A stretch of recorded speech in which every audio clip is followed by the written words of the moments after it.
Welcome everybody to another episode of Command Combat Computer Reports. With me today is Troy. Hello, hello. And you can see we are doing Napoleon Total War. We have the British versus Austria in the desert. And yeah, it's sort of, I guess, unusual, but it's apparently Egypt or something like that where they're fighting. Oh, there are the pyramids! Maybe we can go there and watch ancient Egypt. Anyway, what do we got here? On the British side, we got an iron pounder, what is that? Foot artillery. We got some rifles backed up by a bunch of foot infantry with the 42nd Foot Black Watch back there. They are Scotsmen here. But of course they're no longer part of the British Empire anymore, so we won't pay attention to that. We have a 5-inch howitzer, Major General Picton, and lifeguards in case somebody gets, drowning in this, all this water. Light dragoons over on the flank, and 6-pounder horse artillery. Over on the Austrian side, they have a big hill here. It looks like a whole line of artillery. 3 batteries of 6-pounder artilleries, a bunch of Hungarian Fusiliers in a line, general staff back there, some dragoons, and Uhlans. Oh, both of them in a diamond formation, so it looks like they are prepared to charge. And yeah, they have this hill over here, so they have a pretty impenetrable position, so they'll probably just be standing. In fact, actually, you can see the infantry is on the backside of the hill. So they're not expecting to go out there. They're probably just back there so they don't get hit by artillery, and probably going to see an artillery duel here. Well, I tell you, with the very open line of sight, I have a feeling going into this that it's the competitor that makes the quickest and most effective maneuvering decisions that may end up having the advantage, Jeff. I'd agree, actually. I think, you look at positions like this, and you see a hill that's like this, and the first thought I have usually is, oh, they're in an impenetrable position, they have the advantage, etc., etc. But sometimes you can have such a good position that you take it for granted, and you don't think about what the alternative is. You don't think about what the maneuvers can be, and you end up giving up the initiative to the other side.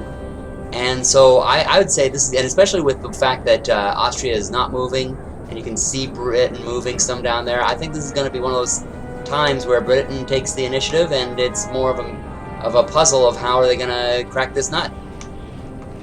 And they're starting by putting some of their own artillery up here on this hill.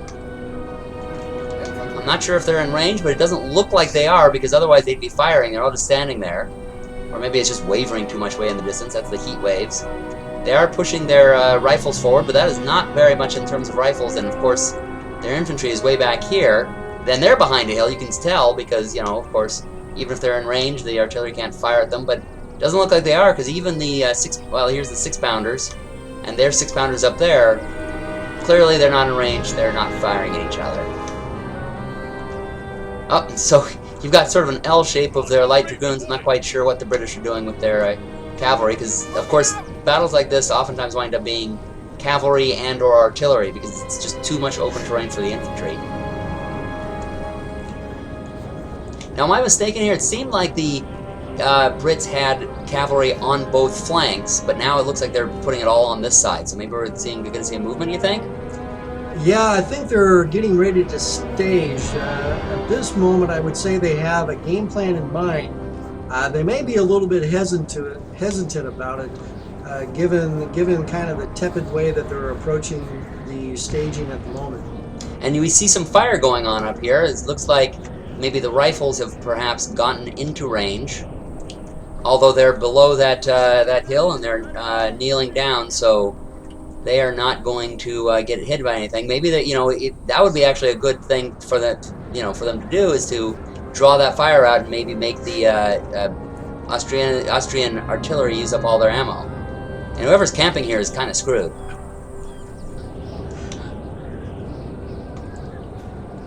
By the way, in case the cavalry does come into play, it looks like they're starting to move.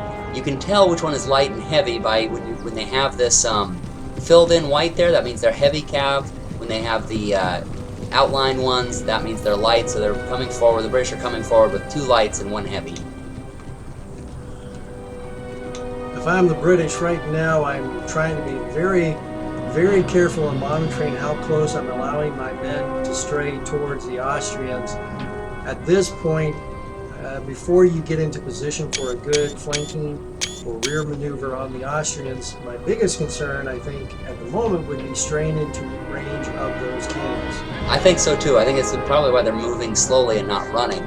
Now notice they've actually started to pull up their artillery here. Is this their horse artillery, which can be run, can be done fast, and it looks like they're leaving one of them behind, so they're going to lose one of their pieces of artillery. It was probably hit by a long-range artillery shell of the enemy. And it's a 6-pounder, so it should, so essentially they're the same range as the ones up there. So they actually, if whatever they fire they do there will be also fired on by the enemy. So it looks like they're going to go up there with the cavalry, and they're slowly making their way up through the woods. Now, Jeff, I am curious, would you be more inclined to do a mad rush towards the Austrians, or try and do a phased-in approach and hope that you catch them off guard? I tend to be more cautious. I'm a big defense player. I'm the kind of person who usually, unfortunately, would be caught up there. I can tell you that the lesson I learned about staying back and holding back and being attacked from all the different directions, that comes from personal experience. There are a lot of times where I got comfortable where I was and my opponent came up and hit me from a lot of places. I've learned my lesson, but I do make that mistake from time to time. As the attacker, though, I'd probably first be, turtling back, holding back, trying to hit them from range, and then when I found that didn't work, I would do whatever I could to try to go far around the sides and avoid that artillery, which is basically what they're doing. I mean, cavalry usually, you want to be out in the open, but it looks like here they're going in the woods where they're not usually as strong, but also that way they're not going to get hit by their artillery. They're probably out of sight of them, and they have this nice hill in the way. And if they go far enough around, I mean, look at the artillery here is all perfectly lined up to come from the front, but if they come from the side, rather than having 3 batteries of artillery, they're going to have just the ones facing. And now it looks like they're bringing out that cavalry that was in the diamond formations you remember. They have 2 heavy cav and 1 light. So they would be outnumbering, or they'd be outgunning the British cav. However, they're splitting it. They have the heavy cav here going after, looks like maybe these guys, or they're going to go around it, I'm not quite sure. But the British rifles are going to be cautious and pull back. Well, meanwhile, the other 2 are going over here. They might have hoped that they were going to catch the British unaware, that the British commander would be so focused on his flanking maneuver that he's trying to set up that he would forget about his infantry, but that doesn't appear to have worked for them. Now it'll be interesting to see how committed the Austrians are to this initial attack. It looks like they've stopped, and meanwhile the British have pulled up here. They must have run that artillery while we weren't looking, because they're up there very quickly, and their cavalry, they kind of got stuck over here. They're a little bit, this would be probably the best time for the Austrians to attack, because they're all kind of clumped up. But they are on the hill, on the flank. The Austrians clearly know about it, and apparently they're getting hit by some long-range artillery here, because their morale, you can see that orange thing on the top, is the morale, and you can see some of the results of them being dead there. Oh, yeah, you can see their artillery, so yeah, they're getting hit. So they're going to run over here with these guys. I find it interesting, they're attacking that one separate unit of heavy cavalry, and not going for the large cluster. Well, now they're going to make it a real easy target for them all together. Yeah, well, I think before it was the artillery from over there, but now, of course, that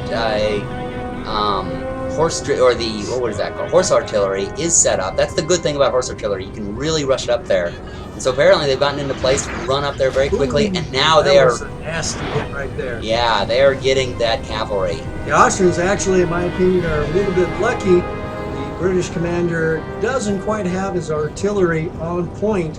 If he had done a little bit of better job right there when he first started firing, I think it would be pretty devastating. Yeah, well, that can be the disadvantage of horse cav too, is that it's oftentimes a little lighter than usual. So, but look at that, now they are getting them as they're coming up, but the Austrians have enough, they may be able to hit them, they are hitting with everything. It's going to be 2 heavies and a light, and their commander is coming up, so they're going to be able to add to the morale. The British may not have enough, they're just bringing in 2 lights, but they're going to have 2 lights on 1 for a little while here. Let's see how it goes. Oh, now they're just bringing in everything.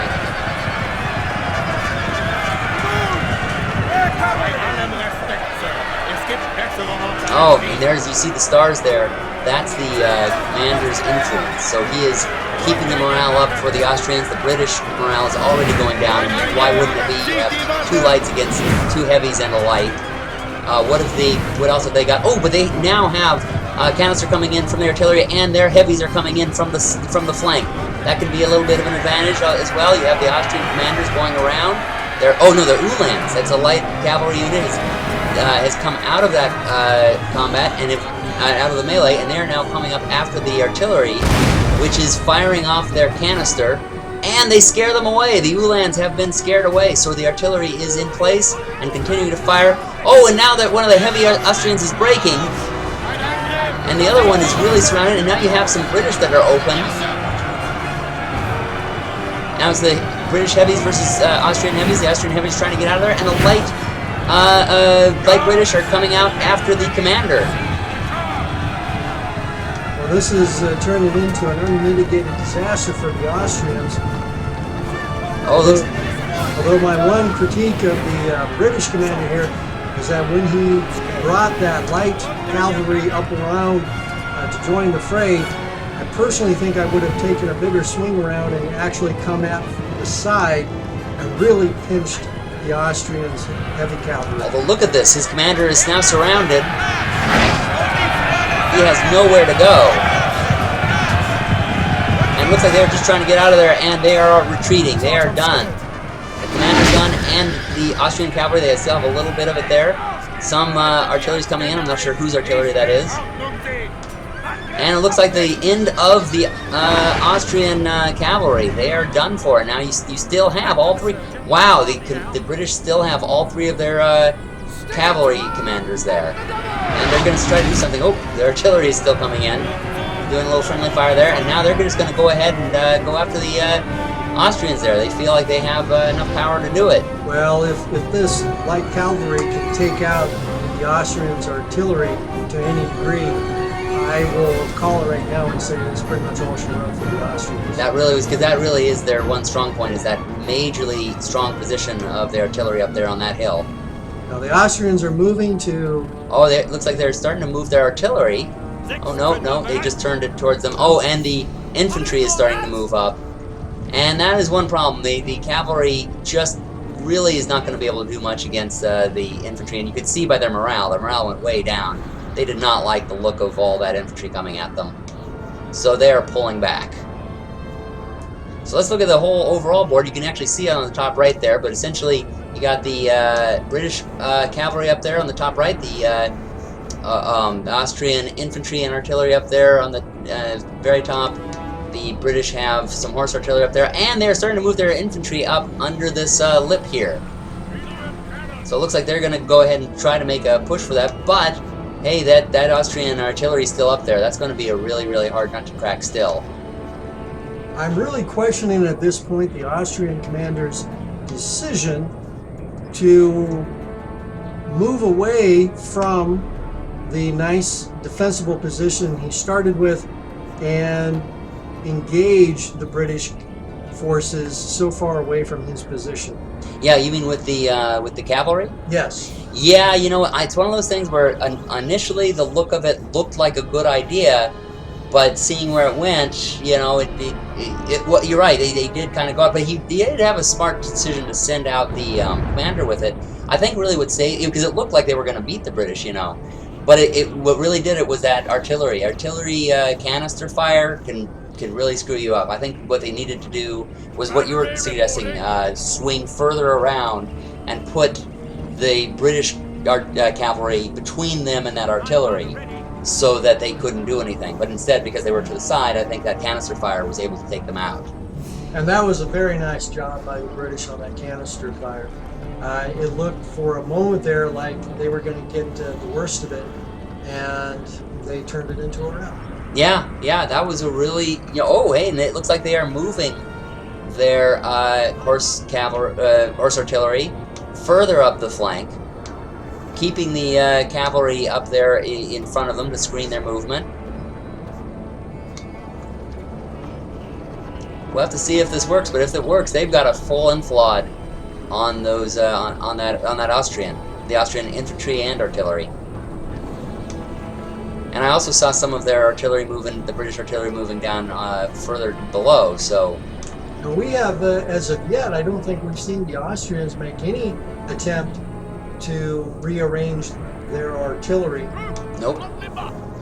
And I think the thing, their theory is they really believe that British infantry... Oh, there we go, now they're starting to move their artillery. But that can move very, very slow. Sometimes the artillery can move slow. But I think they really believe that British infantry is going to make that move. And they're keeping themselves ready, and they have the infantry ready for them, although they now have moved to intercept the threat of the cavalry.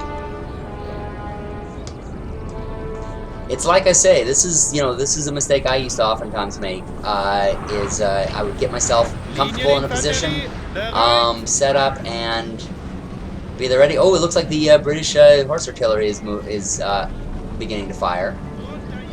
And that can be a mistake. When you don't take the initiative, you can have such a good position that you rely completely on it, and you get lulled into just staying where you are and not maneuvering like you need to. And that can be your downfall. So they're moving the artillery into position. The infantry is getting out of there because they're not doing any good, and they're just being targets. The British infantry looks like they are staying put still because they know that the artillery is there. They're probably going to try to get rid of some of that artillery before they move up. Yeah, and honestly, I think the Austrians have waited too long to limber up their artillery and move some in position on their flank there. Oh, I have to point out one thing real quick. Notice the one guy, he's a slacker. Wait for me, guys! Wait for me! I'm coming! I'm coming! I'm coming! Wait, okay, I guess I'll just do it. He's just going to walk out there himself in the lead. Anyway, I'm sorry, you were saying? Well, I think the Austrians' artillery looked like it may have just taken a couple of hits. Oh yes, I guess I should look at that. I was just so fascinated by that one guy who was like, I'm gonna take him on myself. Oh! Ooh. And here comes some light British cavalry coming up to gobble up that artillery. See, the Austrians have just, now that they have lost essentially all of their own cavalry, they're at the, man. Yeah. They had no way to counter that. They didn't. They tried to bring up their infantry, and when your infantry is on the move, it's not going to be firing. This is not World War II. This is muskets, and so you can't be moving and firing. So while they were moving into position, that cavalry was able to come up, gobble up that artillery, and get out of there. It was a nice little raid. And now, it looks like with the infantry, either they're going to run to the enemy or they're going to get the spot, which might be their best move, because they'll be a little closer, but they'll be in this little dip away from the that artillery that just keeps hitting them. That's a boat, isn't it? This must have used to be a lake. Well, there is a river near. Is there? Oh, yeah. That's true. The little thing called the Nile. Ah, so that's what it looks like. Yeah, it's like, this is like the LA River. This is what it looks like in LA, folks. A wonderful drought. Ooh. It looks like firing is going on down here. It looks like the 6-pounders are firing down here. Maybe they're moving out. Nope, they're still staying in that little ravine there. It looks like they're moving around. Maybe they're getting, it looks like, yep, they're getting some artillery into place, trying to get it into range. They're going to try to maybe hit the Austrian from several different angles, maybe. And of course, yeah, you got the Austrians in that bowl, just like I was predicting. But are they going to come out and face that artillery? That might be difficult for them, especially with all that cavalry still in the way. Yeah, that little bowl there, what apparently was something of an oasis. If there was a defensive maneuver they could have made earlier, would be to take advantage of that. I think if it were me, Jeff, I would have moved some artillery into that and right up to the facing ridge of that bowl. And yeah, fire at the flank. Right.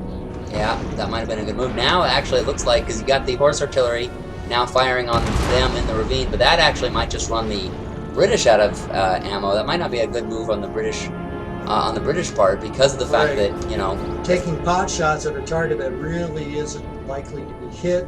Yeah, and they're away from their supplies. Oh, but they're going to be on the move again. This artillery, this horse artillery, has really been maneuvering a lot in this game. Well, and here's the thing: now that the infantry has found that bowl, that oasis, the British really ultimately are not going to have any choice but to run right at it. Yeah, that's true. And that's one thing, though, is cavalry versus infantry. Usually the infantry wins. So that might not go good for the British. This could turn around if the British make a mistake. Looks like they're bringing somebody up. Oh, it's their general. General Picton is coming up to help the cavalry, so that's probably a sign that they're going to try to make an attack from the flank. However, this is interesting. They're moving more towards the front.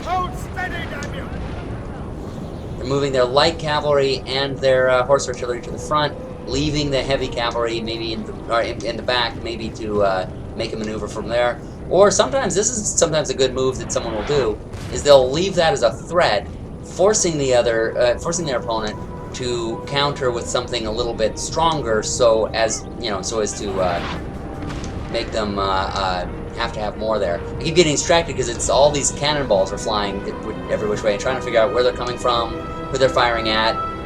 Well, in my mind, the heavy cavalry, I would be leaving it there to essentially pin down the infantry in that little kind of bowl area. Yeah. And by de facto... And I think that's what they were doing, but they're on the move. But the Austrians have decided what the heck. Yeah. And are charging that position there on the British. And see, now what's going to happen is that heavy cavalry is going to come straight in. Yeah. And not to mention the cannons. If the infantry can move fast enough, maybe they can reach those cannons. I think they're trying to guard with one, so okay, one will break.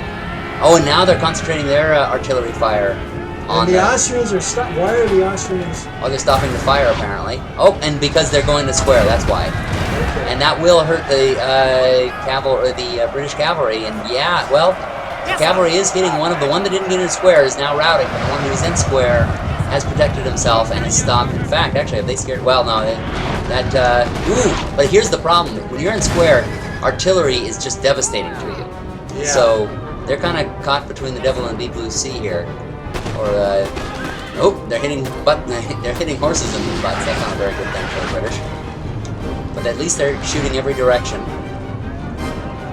And I don't know what the heavy cavalry is doing there. Oh, you know what I bet it is?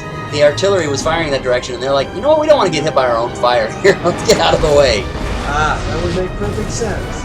And this is very practical. You know, this is one of the best positions you can be in. Have cavalry right there and ready with artillery firing. So this way, they stay in square, the artillery rips them apart. They come out of square, the cavalry rips them apart. They just really didn't have a choice. But look at that, they're bringing everything over here. They're going to try to come after the British on this side. They're just going to put everything onto this. But again, they're maneuvering directly into the range, into the line of sight of the British artillery, and I think if you're going to do this, you have to do it in a way that you force that British commander to make a decision to either maintain the artillery aimed in the same direction or to limber up and move it. Yep. Yeah. I agree. I mean, I think it's just too great of a distance for infantry here. Now, you do see that they're concentrating their artillery fire over here, but I don't think they maneuvered their artillery enough to bring it to bear. You can see that the British artillery is coming out. Now they've got everything in range, including their howitzers, and they're bringing their artillery here. It just isn't enough. However, they are starting to pick off the British artillery, and they have silenced the horse artillery. Well, although one crew is going in there to try to man one single gun. They are making... Ooh, and they're getting... Oh, yeah, and that's from that artillery that moved. Remember when we saw the British beginning to move their artillery? Yeah. They moved up that hill, and now they're bringing their infantry up there. The Austrian infantry is hurt enough that they might be able to take them on. And look at that, there's the British howitzers are now beginning to pummel the Austrian artillery. They may just send them away. Now they're getting hit by... Now the Austrians are getting hit by artillery and by rifle fire. These... now in the back you see the British making a move. Yeah, it looks like... What is this? This is light cavalry making a run right next to... Oh, well, these guys... Okay, some weakened infantry. It might be just enough. Yep, it's going to be enough. You can see that they're the Austrian infantry. Yep, they break. And now there's going to be nothing between them and the artillery. What happened to their heavy cavalry? Our men are running, sir.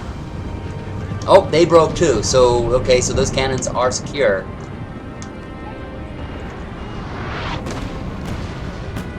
So now you're going to have the infantry versus the infantry. It looks like the Austrians are just not in a very good position. Look at that. They're kind of mixed up. They're going to try to get into a position here. They're lining up. they're going to just almost get surrounded here by the British. Yeah, let's see. Is there some behind them at the moment? Not really, but they do have the... oh, there you go. Yeah, you're right. Oh, and now they're bringing in the howitzers. They're just breaking in their lines. And the firing is coming in, but there's just so much from the British. And the British cavalry is coming around behind them.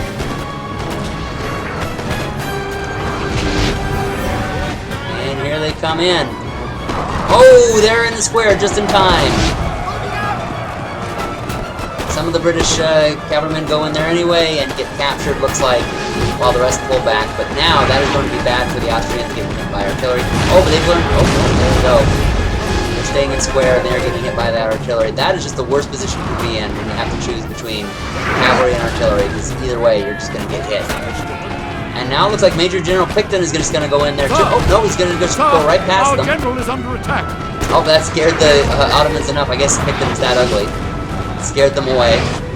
And, oh, look at that hit. That was from that 6-pounder. That really put a hole in them. But they need a lot of those, and it looks like the cavalry is finally going to make their move on the artillery. Oh, it looks like Picton suddenly realized he's not a cavalry officer, or he's not a cavalry unit. He is a general, so he's getting out of there, just making a circle around the Austrian infantry. And here comes the cavalry. This is pretty much all she wrote, I'm afraid. Yeah. I'd say the Austrians really, yeah, they're just going to be able to walk right through all that artillery there. Is their infantry going to be able to do anything? It's these two guys all on their own now, and it looks like even Picton's... oh, no, and there you go. You have your one last unit left. That's going to be it. Well, that was a really good one. Well, oh, no, here we go. We still have a little bit more. I was about to call it a quits, but there's one unit. I don't know. I don't know about you, but I'm gonna say, you know, these guys are gonna stand tall. They got the high ground. They can do it. They can hold off against the British. Oh, they're kind of walking away. They're like, you know what? We're a little higher here.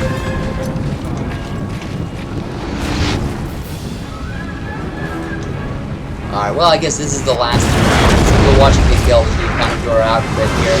Well, thank you all for watching. Be sure to subscribe. Watch many of our videos.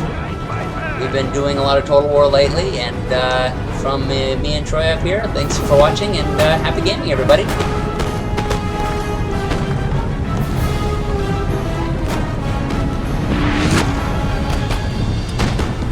At what point does it fall? When everybody's in retreat or killed. Yeah, I guess I may have called a little early here. Oh, we got the one guy. This is my that one guy I was named before. He's gonna fight on his own. Oh no, maybe not. He's gonna run on his own. Oh, maybe he'll join this unit. He's like, I'm joining the British now. Okay, guys. He's an independent spirit. I saw the cavalry slowly creeping up behind them.